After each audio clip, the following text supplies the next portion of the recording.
Hi BC family, welcome to your midweek devotion. So this week I was driving around looking at Christmas lights. It's one of our family's favorite things to do. And as we were doing that, I was reminded how Jesus is the great light.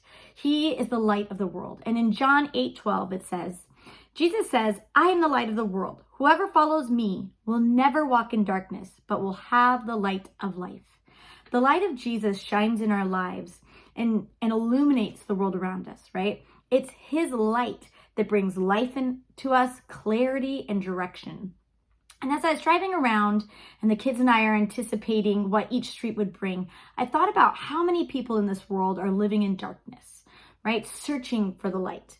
We've been working on the cheesy Grinch at church, and the Grinch is a very popular movie and book this time of year. And I started to think about how the Grinch was a being who lived his life in the dark.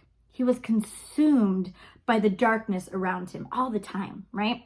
So much so that whenever he saw joy, happiness, color, light, life, his goal was to snuff it out. So the Grinch did everything in his power to consume the town of Whoville in darkness, right? He wanted to just snuff out the light. He took everything away from them that he deemed would bring them joy. But when he stood on top of the mountain and looked down, anticipating the crying and the anger, he was met with joy and a brighter light than there was before. It shined even brighter. The Who's didn't allow the chaos, the heartache, the grief, the disappointment of their day take away their light. They didn't allow their feelings to dictate how they reacted. Instead, they began to sing and bask in the light that was already within them. When we have Jesus living in us, we are the light to the world. The world is living in the dark, consumed by darkness. Some are trying to find ways, much like the Grinch, to snuff out the light that they see, while others, like those of us who drive around and look at street Christmas lights, they're driving around their lives searching for the light.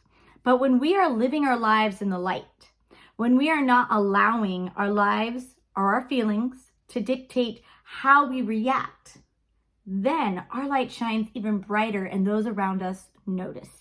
The Grinch was on top of the mountain watching. People are always watching. And he was anticipating a horrible reaction to the circumstances. You see, when disappointment, death, storms, tragedies strike, the world watches. People around you are watching whether you know it or not. They didn't know the Grinch was on top of the mountain watching, but they were so full of light that it didn't matter. We need to be so full of Jesus and the light that when one of those storms hits, we're able to shine even brighter.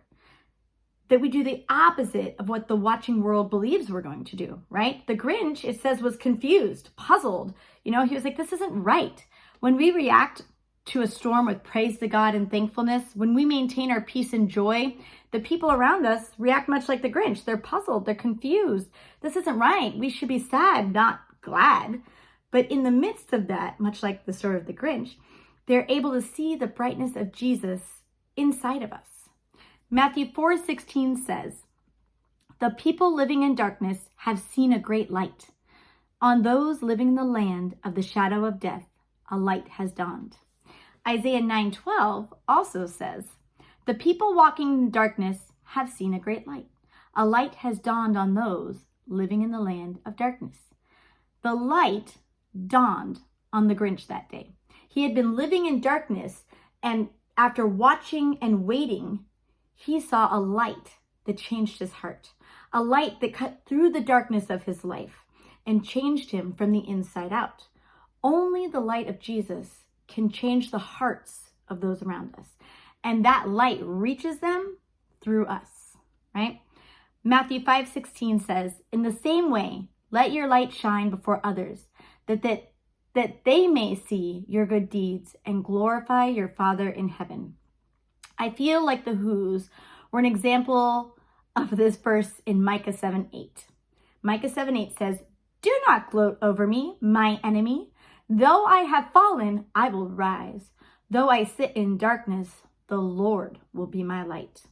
So this week, if you run into disappointments, chaos, grief, frustration, say to the enemy, don't gloat over me, right? The Grinch was ready to gloat over them. He was standing at the top of that mountain, ready to gloat, right? He was high above the who's, ready to just laugh at their misfortunes.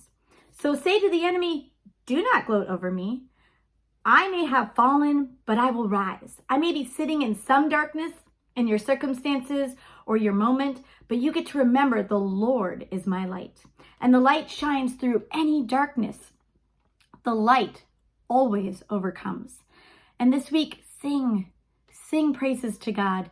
Come together with spiritual family and friends and link arms and stand in faith together. That's something else about that story is the Who's didn't remain alone in their homes. They came together. They linked hands and they sang as one, right? That's a powerful moment there. Find those around you who you can stand with and who can stand with you. And as you do, and you find those that you can link your faiths together, as you choose joy instead of sadness, peace instead of anxiety, the world around you who is watching and waiting, the family members, the coworkers, the friends who are anticipating your response will be met with a light so bright that they see Jesus, the great light. So I encourage you this holiday season as you drive around looking at Christmas lights to thank God for sending his son Jesus to be the light of the world and be that light to those around you. Have a great week. Bye.